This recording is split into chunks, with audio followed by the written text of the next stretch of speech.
In Asia, Chinese markets fell after senior leaders of the ruling Communist Party met and affirmed Beijing's determination to contain financial risks. The Chinese government recently eased interest rates and down payment requirements for housing loans in an effort to revive the property sector. The Shanghai Composite dropping 0.4%, Hong Kong's Hang Seng Index losing 0.4%, and the Nikkei also in negative territory, slipping marginally. Emerging market stocks and currencies were mostly little changed as investors gear up for inflation readings from across the globe for guidance on monetary policy, as well as elections locally in South Africa. The rand firmed for a third straight day, trading at around 18.39 to the dollar. To give us perspective on the markets, we are joined by Martin Smith, who's a portfolio manager at Anchor Capital. Martin, thank you so much for your time. I mean, your assessment on investor sentiment and what's driving that, especially ahead of the elections tomorrow. Yeah, sure. So I think globally, I think you're seeing the market just continue to grind higher there. And I think it's led by maybe the AI theme, a little bit around interest rates eventually coming off. But I think the question there remains how much longer can this continue? Locally, we had quite a nice bounce. I think valuations from an SA Inc. perspective, your FirstRand, your Bidvest and like, was looking very, very cheap a couple of weeks ago. And there's a bit of an improvement with sentiment around that. You've also had the Anglos / Bulletin deal also pushing the market a bit higher with those two shares.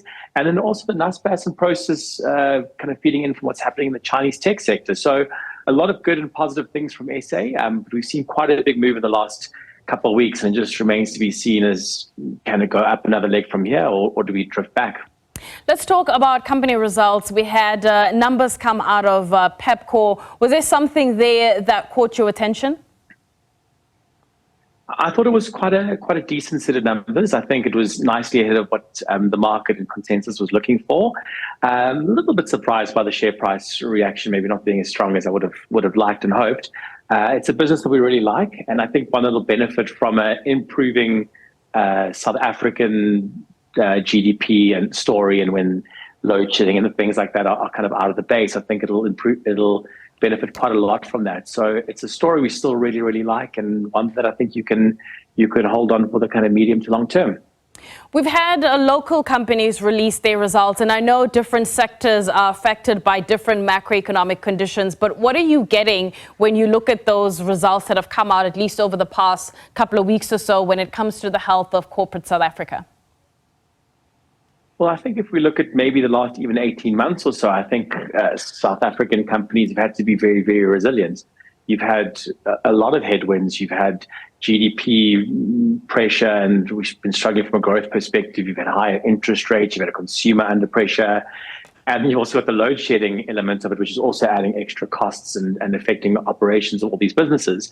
So a lot of these companies have cut costs where they could, have looked to shore up their balance sheets.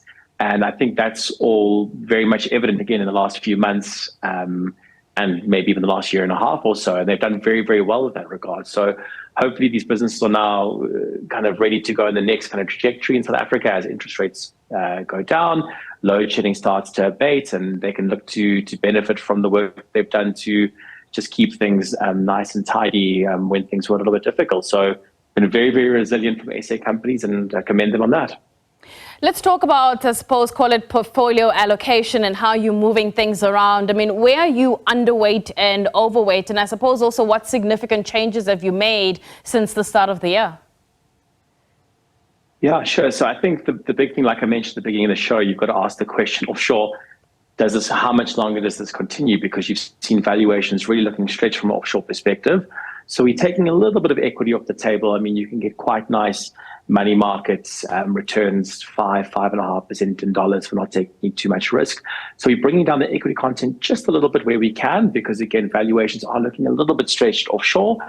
Locally, like I mentioned, you've seen quite a lot of appetite towards the SA Inc. side of things, and also from a China perspective, flowing into South Africa, the Naspers and Prosus stable. So we've been going into things like FirstRands, Bidvests, and the like. And then we've also obviously been doing the Naspers Prosus side of things. So I think SA is looking good. It's run a little bit hard.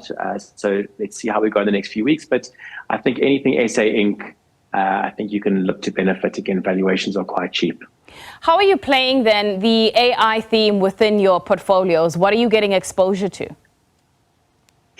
So, I mean, offshore, you've obviously got the big one is NVIDIA, obviously, but I think the one that we like on a maybe more medium-term basis is you look at your Microsofts, your Alphabets, your Amazons. All of these businesses have a lot of R&D and a lot of money to spend on developing AI, and I think more importantly, commercializing AI. So I think from a longer-term perspective, we're playing the Microsofts like the Alphabets and the Amazons, like I mentioned, who I think will benefit the most as they kind of build out the AI side of the business and look to take advantage of that commercially. Before I let you go, just quickly, within the commodity space, where would you want to be positioned if you were interested in it? Is it precious metals? Is it base metals? Where's your thinking? I think the diversifieds are things that are kind of where we would like to go. And I think also the big thing, I think from a thematic perspective, is copper. It's obviously the green metal and the like, and probably the best way to play that is something like a Glencore. So I'd go the more diversified space, maybe a Billiton, and then I'd probably look to add a bit of Glencore specifically for the copper exposure. Martin, thank you so much for your time. That is Martin Smith, who is a portfolio manager at Anchor Capital, giving us his perspective on the markets.